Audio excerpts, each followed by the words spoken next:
साल 1925 विजयलक्ष्मी का दिन। देश अंग्रेजों की बेड़ियों में जकड़ा हुआ था।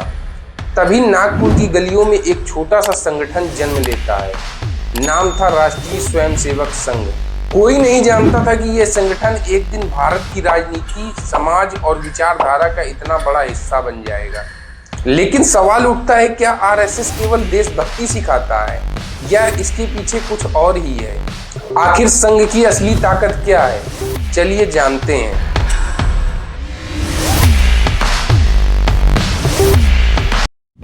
साल था 1925 और विजयलक्ष्मी का दिन।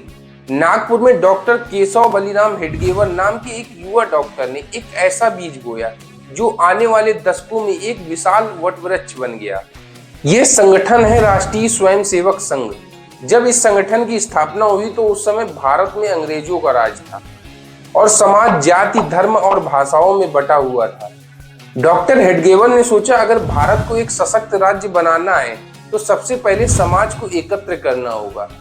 और यहीं से शुरू होता है शाखा का कॉन्सेप्ट, जहां बच्चे और युवा सुबह सुबह मैदान में एकत्र होते, खेलते, अनुशासन सीखते और देशभक्ति की भावना से भरते। आरएसएस की सबसे खास बात है कि इनकी शाखाओं में हर सुबह देश भर में लाखों स्वयंसेवक मैदान में एकत्र होकर शारीरिक और मानसिक अभ्यास करते। यह सिर्फ एक्सरसाइज नहीं बल्कि राष्ट्र निर्माण की पाठशाला है। यहाँ कोई पद नहीं होता, यानी सभी स्वयंसेवक होते हैं, यानी सेवा करने वाले। आरएसएस राजनीति से दूर रहकर समाज सेवा, शिक्षा, संस्कार और राष्ट्रभक्ति पर काम करता है। आरएसएस ने भूकंप, बाढ़, दंगों और कोरोना जैसी आपदाओं में भी सबसे आगे रहकर सेवा की है। जब सरकारें लड़खड़ा जाती हैं, तब संघ के स्वयंसेवक बिना प्रचार के लोगों की मदद करते हैं। सेवा भारती, विद्या भारती, वनवास कल्याण आश्रम जैसी हजारों संस्थाएं आरएसएस से जुड़ी हुई हैं, जो गाँव में स्कूल चलाती हैं, गरीबों को भोजन देती हैं और चिकित्सा सेवाएं देती हैं। आरएसएस खुद को गैर राजनीतिक संगठन तो मानता है, लेकिन इसका सबसे बड़ा प्रभाव राजनीति में भी देखा गया है। भारतीय जनता पार्टी की जड़ें भी संघ से ही जुड़ी हुई हैं।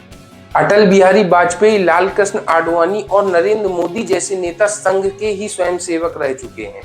आरएसएस की विचारधारा है एक भारत श्रेष्ठ भारत, जिसमें सभी धर्मों, जातियों और वर्गों को साथ लेकर चलने की बात कही जाती है।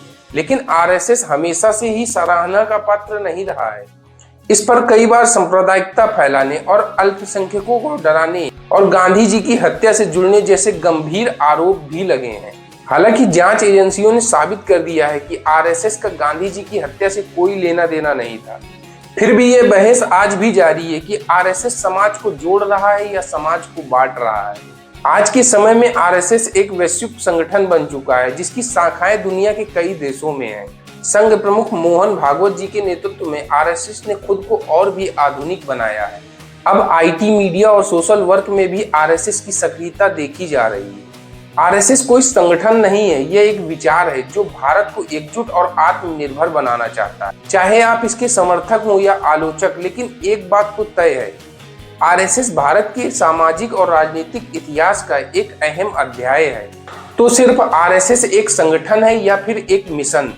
इस सवाल का जवाब शायद हर भारतीय को खुद ढूंढना होगा, और जवाब को कमेंट में जरूर बताएं। वीडियो अच्छा लगा हो तो वीडियो को लाइक, शेयर और चैनल को सब्सक्राइब करें। मिलते हैं इसी तरह के एक और वीडियो में।